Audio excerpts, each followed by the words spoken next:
आम बात हो भीम जाए। आर्मी का दबाव है। पहले बाबा और इतने ताकतवर लोग, जिस बाबा के आगे मुख्यमंत्री जमीन पे बैठा हो, जी। आईजी डीआईजी एसपी डीएम जमीन पे बैठा हो, उस बाबा की देखो, उस बाबा के भाई को भी गिरफ्तार होना पड़ा। जी। जो इतना ताकतवर हो, सत्ता के दम पे जो है इतनी सब चीज़ें मैनेज कर रहा हो, ये भीम आर्मी की ताकत है। कि 17 तारीख के आंदोलन की जैसे घोषणा हुई तो उनको ये एहसास हुआ कि बिल चंद्रशेखर और उनके साथी सब लोग यहाँ आएंगे। वो कप्तान से जो एसपी वहाँ के हैं, एसएसपी, उनसे लीगली बात करेंगे। इसमें धारा 307 बढ़ेगी क्योंकि उन्होंने फायर किया है, जी। मारपीट की है लोग साथ, उन्होंने जो है उसमें दफ़ा 25 बढ़ेगी, जी। अवैध असले का प्रयोग किया है, तो फिर उनमें जमानत कराना मुश्किल हो जाएगा। तो उन्होंने इसलिए पहले ही जमानत करके दे दी जी। कि एक मुकदमे में एक ही बार गिरफ्तारी होती, वो होगी है। जी। उनको पता था, इसलिए उन्होंने पूरा षड्यंत्र किया, गिरफ्तारी कराई, सरकार की मदद से सब कुछ हुआ है। और ये हम ये समझते हैं कि ये इतने बड़े समाज का अपमान करने वाले को इतनी आसान से छोड़ दिया जा रहा है, तो हम समझते हैं कि ये एक खेल है। लेकिन ये इस खेल में भी हम लोग अभी जीते हैं। अभी फसल कट रही है और भी रोजगार लेकिन फिर भी हमारा समाज तैयार है कि हम उस लड़ाई को लड़ेंगे। तो मुझे उम्मीद है कि समाज बल से आएगा। और मैं समझता हूँ भविष्य में कोई ऐसी गलती मध्य प्रदेश में ना करे, कर दे तो कहीं भी ना, लेकिन मध्य प्रदेश में ना करे, क्योंकि अब भीम आर्मी के लोग जवाब देने के लिए तैयार। दरअसल आपको बता दें, आज हमारे साथ मौजूद हैं भीम आर्मी प्रमुख चंद्रशेखर आज़ाद जी। उनसे खास बातचीत करते हैं जो राजनीति है और जिस प्रकार से दलितों पर अन्य अत्याचार हो उसके बारे में। पहले तो भाई साहब आपका स्वागत है। धन्यवाद। क्या लगता है इस देश में लगातार दलितों को सताया जा रहा है, सताए हुए लोगों को और सताया जा रहा है, जो भीम आर्मी है वो क्या कुछ नया करने वाली है? देखो, ये एक फॉर्मूला है कि क्योंकि कहते हैं ना कि इतना अन्याय करो कि लोग खड़े होने की सोचे ना। मगर इसके साथ एक और चीज़ जुड़ी है कि अगर अन्याय की सीमा बढ़ जाए तो लोग स्वतः खड़े हो जाते हैं। मैं समझता हूँ कि अब वो समय आ रहा है कि लोग इस अन्याय के सामने चुप नहीं हो रहे हैं। अन्याय कुछ इसलिए भी बढ़ा है कि जब अब हमारे लोग सामना कर रहे हैं। अब कोई अन्याय करता है तो छुप के घर में नहीं बैठते, वो जाते हैं, कंप्लेन कराते हैं, और फिर वो बड़े पैमाने पे कोर्ट से भी लड़ाई लड़ रहे हैं। भीम आर्मी अपना जो बेसिक काम है एजुकेशन का, और जो एट्रोसिटी और उस तरह की चीज़ें होती हैं उन पर जाकर लोगों की मदद करना, रिपोर्ट दर्ज कराना, गिरफ्तारी के लिए दबाव बनाना, जो सामाजिक इशूज हैं, जो सामाजिक कुरीतियाँ हैं, उनके खिलाफ लोग समाज को तैयार करना। अभी हमारा बड़ा काम चल रहा है कि हमारे लोग मृत्यु बहुत छोड़ें, शादियों में दहेज, अंधविश्वास, पाखंडवाद विरुद्ध जो है, जो हमारा आंदोलन वो चल रहा है। तो धीरे धीरे हम लोग प्रयास में लगे हुए समाज को तैयार करने। समाज बनाना ये एक अलग तरह की प्रक्रिया है। समाज से कुछ लेना, समाज को देना, ये एक अलग तरीका, लेकिन समाज बनाना कि भाईचारा हो, एक दूसरे की मदद के लिए हमारे हाथ का, जब भी हमारे हाथ आगे बढ़े एक दूसरे की मदद के लिए बढ़े। तो अभी हम समाज तैयार कर रहे हैं। मुझे उम्मीद है कोई भी काम दुनिया में नामुमकिन नहीं है, क्योंकि हमारे ऊपर सबसे ज़्यादा शोषण तब होता था जब बाबा साहब अम्बेडकर ने आंदोलन शुरू किया। जब वो कमिटमेंट करके संकल्प लेके इतना बड़ा आंदोलन खड़ा कर सकते हैं और इतना बड़ा परिवर्तन कर सकते हैं, तो हम लोग क्यों नहीं कर सकते? हम लोग भी कर सकते हैं। हम उन्हीं की संतान हैं, उन्हीं के विचारों पे चल रहे हैं। बस ज़रूरत है ईमानदारी से, संकल्पित होके और समर्पित होके, धैर्य रख के आंदोलन चलाने की। और उसमें हम लोग धीरे धीरे निपुण हो रहे हैं। आज हम पे बड़े पैमाने पे लीडरशिप है।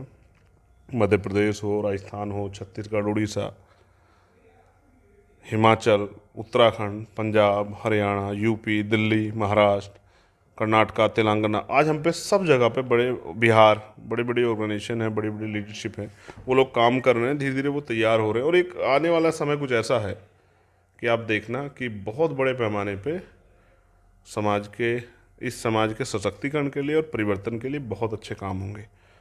मैं खुश इस बात से हूँ कि वो नौजवान जो कभी आरएसएस, बजरंग दल, विश्व हिंदू परिषद और तमाम तरह के उन संगठनों में जहाँ जाके वो अपने समाज के खिलाफ काम करते, तो आज समाज वहाँ से निकल के वो भीम आर्मी के माध्यम से इस आंदोलन में जुड़ के और अब समाज के, मतलब अपने समाज की वास्तविक सच्चाई को समझते हुए अपने समाज के साथ खड़ा हो रहा है।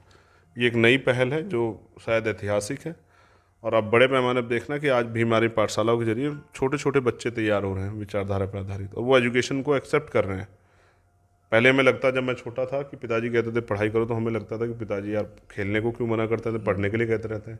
बाद में समझ आया कि पढ़ाई बहुत ज़रूरी थी। तो आज हम ज़मीनी रूप से इस बात को समझाने में तैयार हो पा रहे हैं कि पढ़ाई कितनी ज़रूरी है। सरकार हमारे बहुत सारे रिसोर्स ख़त्म कर रही है, जैसे एजुकेशन का बजट कम कर रही है, हायर एजुकेशन की स्कॉलरशिप ख़त्म कर रही है, नौकरियाँ ख़त्म कर रही है। हम अपने समाज को इसके अल्टरनेट के रूप में तैयार कर रहे हैं कि वो बिज़नेस को एक्सेप्ट करें, पाठशालाओं में पढ़ें, कंपटीशन की तैयारियाँ करें, बिजनेस को एक्सेप्ट करते हुए अपने खुद के उद्योग धंधे लगाएं। और हम लोग प्रयास करते हैं ना कि छोटे छोटे रोजगार एक दूसरे की मदद से शुरू करें, तो ये बहुत सारे काम हो रहे हैं और मुझे लगता है कि भीम आर्मी बहुत अच्छा काम कर रही है। आज भीम आर्मी की वजह से हज़ारों लोगों को हर महीने न्याय मिलता है, उनकी मदद होती है, उनका विश्वास मजबूत होता है, उनकी उम्मीदें मजबूत होती है और वो अपनी लड़ाई को लड़ने के लिए खड़े रहते हैं। जिस प्रकार से मध्य प्रदेश में जो एक बाबा हैं, उनके भाई ने दलित समाज की बेटी की शादी में जो कांड किया है छतरपुर में, उसको लेकर गिरफ्तार भी होते हैं, कोर्ट जाते हैं, लेकिन तुरंत जमानत मिल जाती है। इसको लेकर भीम आर्मी का क्या स्टैंड है? अगर ऐसे दलितों को मारा पीटा जाएगा, तुरंत बेल मिल जाएगी, तो दलितों को पीटना तो आम बात हो भीम आर्मी का दबाव है। पहले बाबा और इतने ताकतवर लोग, जिस बाबा के आगे मुख्यमंत्री जमीन पे बैठा हो, आईजी, डीआईजी, एसपी, डीएम जमीन में बैठा, उस बाबा की देखो, उस बाबा के भाई को भी गिरफ्तार होना पड़ा। जो इतना ताकतवर हो, सत्ता के दम पे जो है इतनी सब चीज़ें मैनेज कर रहा हो, ये भीम आर्मी की ताकत है।